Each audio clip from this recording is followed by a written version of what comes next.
the other transfer they're linked to, boys, and it hasn't gone away, and Chelsea fans have hoped that it would, but that's Alejandro Garnacho.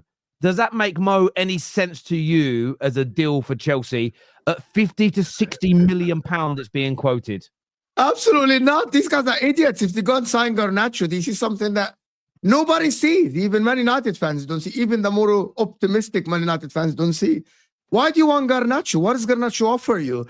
Also, if you're going to spend that much money, and you better spend it on a starter, but you have Neto, you have Madueke, you have Jadon Sancho, and what is Garnacho going to offer Chelsea for 50, 60 million? You can go and sign a Semenyo.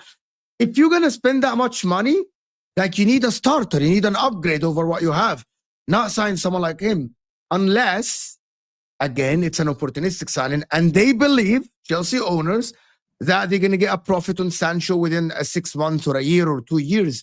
But I don't see, the thing about Garnacho is that I don't see him improving to the point that he's going to be 70, 80 million pound player at all in his career, in his life.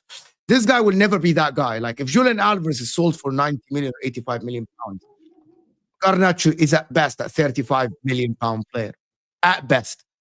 And if Man United rejected a bid that is worth 50 million euros based on the news this morning, that means Chelsea, because they are an English club, will have to even pay more than what Napoli offer, because Man United will think, like, we better sell that guy outside of England so he won't compete against us. So Chelsea will have to beat that bid. I don't understand why Chelsea, it doesn't make any sense why the owners are not looking to the likes of Osimhen, Gyökeres, or Sesko even, and instead of Alejandro Garnacho. No, the thing about it is the only transfer in the history that maybe Mason Mount was some, but even some people wanted Mason Mount. With the club that is linked to the player to want the player at all, the club that wants to sell, the majority of them are dancing and are like, yeah, we want to make it happen, right? And the owners are like, no, this is the craziest shit ever. I cannot believe this, honestly. Why? Why? Do you believe it's Listen, the Chelsea like test. Let me tell you something. Chelsea test. You're doing the same thing that the Arsenal fans did with Havertz and the Man United fans did with Mount. Use your eyes. Forget age. Okay? Because Jordan Ibe was also 20 or 21 when we sold him to Bournemouth for 20 million. Brewster was also 20 when we sold him 25 million to Sheffield. Solanke only came good 6 years later. We sold him for 30 million at the time. So please allow this nonsense of talking about the guy's age. So just because someone's young, it means what? You should take him just because he's young? What's this whole new obsession from football fans of just looking at someone's age like so young centric? Like, what happened to actually wanting someone who's actually good? You know, like someone who's actually talented, someone who can actually take it to the next level. And when it comes to Garnacho, he just hasn't been that guy. I was someone who was actually, like, when I did the show with Staffy, actually defended Garnacho. I said, Garnacho, there's a player there, he can finish, blah, blah, blah. But after a year and a half almost of consistent bad performances, there's no one that can claim that now. So you're buying off of the concept and the idea that at Chelsea Football Club, you're going to fix him and he's going to start scoring goals. That's basically what you're buying off of. So you're taking on the mantle of fixing Garnacho. Are you going to fix him? That's the $1 million question. How much or some do you think Sancho will be at the end of the season? Let's imagine Chelsea finishing the Champions League. We look at Sancho's output this season, right? He's playing better than what he was at Man United. We have to admit that. How much do you think Sancho's worth now? 30 million, 40 million max, something like that. Max, right? So they made some money on him, right? I think Chelsea looking at Garnacho that same. Like, oh, we'll buy this guy and then we'll sell him for profit within a year, like they did with Vega. Why you can't? You don't believe Garnacho. I'm agreeing with you. I'm saying you can't. Okay. So you don't think? So I don't know what Chelsea see in Garnacho, to be honest. And I don't think I actually don't think Garnacho is a good player. I don't know. You're a Man United fan, Terry. I know you don't like to give firm opinions on players before giving them the chance and stuff like this because he's young. Do you believe Garnacho's... Let me ask you a straight question, Terry. Do you believe Garnacho is a Premier League winning level player at any point?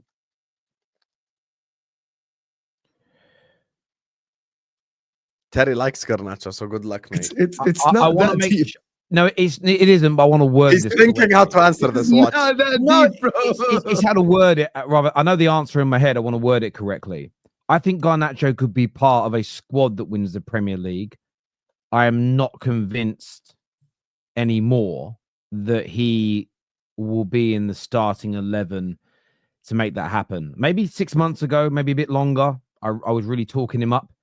You know, I'm just at a point where I think now, would Amorim, would Wilcock, would these I know that Man United need to sell to make some money to buy people. I'm very aware that we're in financial difficulties. We're not broke. I'm glad we're saying we're broke, but we need to sell. But I also think that if we saw that if there was a player that Amorim, that Wilcock, that Barada looked at and said, this kid is going to be creme de la creme, tip-top special, I don't think they'd sell him. And I'll give you an example. Yes, Ahmad isn't from the academy, but what we paid for him is paid off. We could sell him for pure profit as well now. We don't owe any money to Atalanta for him. But the first thing Ineos did, new deal, increased his salary. When it comes to Garnacho, he was dropped from the first team by the manager. The first thing him and his agency went and did is they went, well, let's start looking for a new club then. That, for me, isn't the right attitude that I want to see anyway. I think he's a good player. I think he could go on to have a very good career. But do I look at him as a Premier League player that could lead Man United to winning a Premier League title? I'm not convinced anymore. And I'm speaking about that from an objective point of view. I like him. But what I try to do as often as I can is think outside the box. And I'm going to apply the same logic to him as I would do to what I did to Wilfried Zaha for years, what I've done to others. Who's interested in buying him? Well, Chelsea and Napoli are. They're pretty good teams as an example. But also, why is my club so willing to let him go? Some believe it's because we're broke and the club just want to make money off the back of him. I'll believe that if we sell him for 60 million and buy nobody, if we just keep that money, then I'll go, shit. I don't think we are. I think the second that we get a deal agreed for Garnacho, just like with Anthony's agreement to leave, you'll start to see talk of somebody else coming in. So yeah, I'm not pressed by it. It's a little sad that it isn't going to work out, and I really would have liked it to, but I am honestly not sitting there panicking. I'm not worried. I saw a Sky Sports presenter yesterday say, we're going to end up breaking the 80-odd year record of not having any academy players within our squad. If Garnacho and Rashford go, it's going to come to an abrupt end. Well, look, Mainu's still there and Collie is still there. We had Godwill on the bench the other day as an example. I think some Man United fans are doing far too much.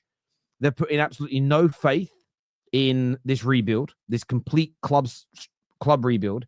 They're putting no faith in Amorim. They're putting no faith in the recruitment team, no faith in Wilcock. People, by the way, who they all had their wang out for in the summer. Suddenly now they're making the footballing decisions, and because it doesn't sit with them subjectively, because it doesn't sit right with them, but that's not what I would do. But there's a reason you're a YouTuber. There's a reason you're a baker who sits on Twitter talking about football, as opposed to being a sporting director at a football club. Now, I'm not suggesting they can't make mistakes. We've called out the Dan Ashworth one in the summer. But I am just at a point where I am not going to overanalyze every loss or defeat or victory. I am not going to overanalyze every transfer, every deal, every little bit of, Amorim smashed the TV. Is that good? Is it bad? Is it indifferent? We can have a conversation, but I'm not going to change my overarching views that it's going to take 3 to 4 years to fix us. There was always, and you boys hopefully will vouch for me on this, I always said there was going to be some casualties from our squad that maybe we weren't expecting.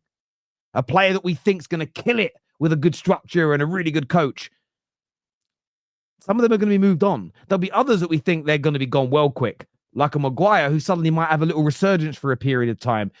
This is natural and normal. And every other club who has had a seismic change like United are going through, Liverpool in 2010 when FSG came in and started changing things as an example, City, Arsenal 5 years ago when they started theirs, there is peaks and there is troughs, there is ups and downs.